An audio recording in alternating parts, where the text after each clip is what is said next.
This summer, meet the magical mermaid at VGP Marine Kingdom from April 12th to May 31st. 2 months of non-stop election campaigns have come to a halt. There were roadshows, grand election meetings, and countless speeches over the last 2 months. But did BJP raise critical issues? The ruling BJP have flaunted their knack for drawing massive crowds. Wherever PM Modi went, crowds just flocked. For the BJP, PM Modi has been the face, the ideologue, and everything in between. So what exactly did Modi and the BJP pitch to their voters? Every BJP election campaign is marked by PM Modi's slogans. From Ab Ki Baar Modi Sarkar in 2014 to Sabka Saath Sabka Vikas and Main Bhi Chowkidar, it's Modi's slogans that set the tone and define BJP's campaign.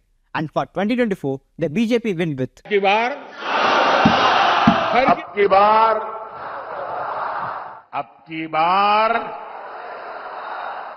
baar. BJP's attempt to showcase their electoral might started with the 400 Par slogan. But unlike the previous campaigns, this did not define their entire campaign. Instead, this did. और पहले जब उनकी सरकार थी उन्होंने कहा था कि देश की संपत्ति पर पहला अधिकार मुसलमानों का है। इसका मतलब ये संपत्ति इकट्ठी करके किसको बांटेंगे?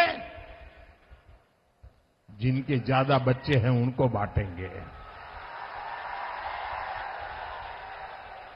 घुसपैठियों को बांटेंगे। क्या आपकी मेहनत की कमाई का पैसा घुसपैठियों को दिया जाएगा? The BJP toned down on their 400 target, but Modi intensified his attack on Congress. It all began with the Congress manifesto.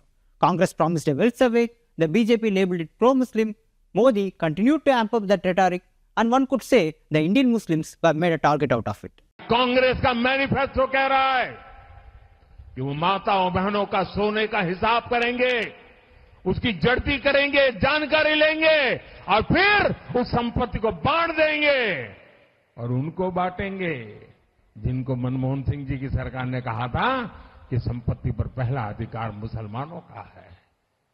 भाइयों बहनों, ये अर्बन नक्सल की सोच मेरी माताओं बहनों, ये आपका मंगल सूत्र भी बचने नहीं देंगे, यहां तक जाएंगे मैं कहने आया हूं। BJP tried to weave a narrative linking their political rivals with Muslims and branding them anti-Hindu.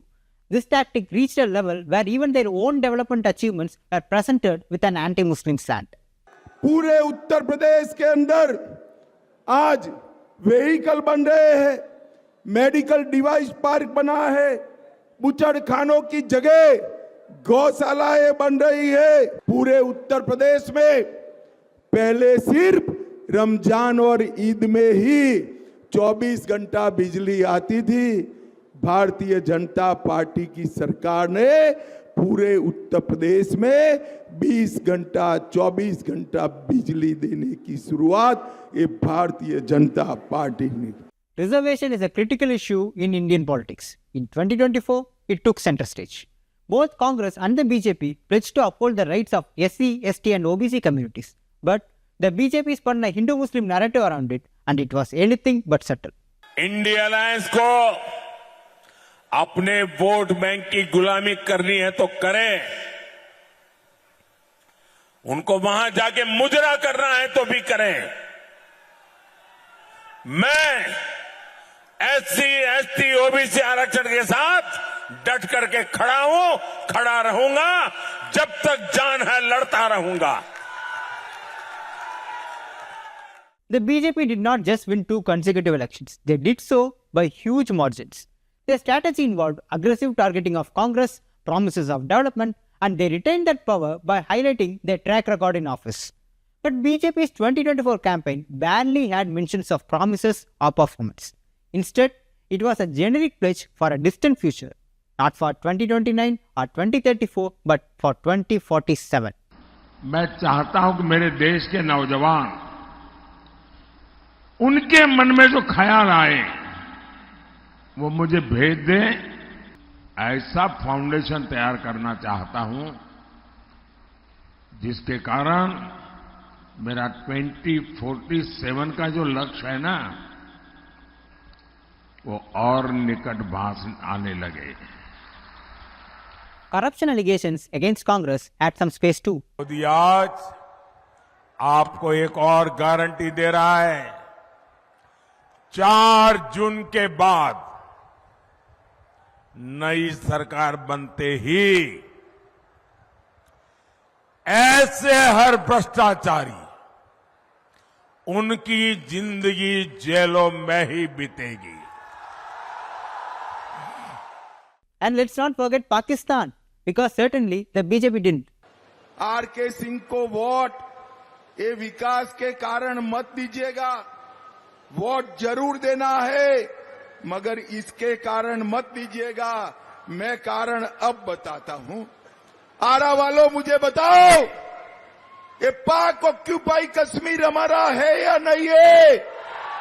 आरा वालों, आरके सिंह को वोट इसलिए देना है कि मैं आज आरा की धरती पर, बाबू कुंवर सिंह जगजीवन राम की धरती पर कहकर जाता हूं, पाक ऑक्यूपाई कश्मीर हमारा है, रहेगा और हम उसको लेकर रहेंगे। PM Modi's speeches mostly steered clear of the usual back and forth arguments. And if there was a mention of critical issues, it came with an implied criticism of Muslims, and surely it was overshadowed by the party's communal focus. The BJP strategy was straightforward: use divisive language, mix Congress in it, keep targeting them and the opposition and a particular community along with it.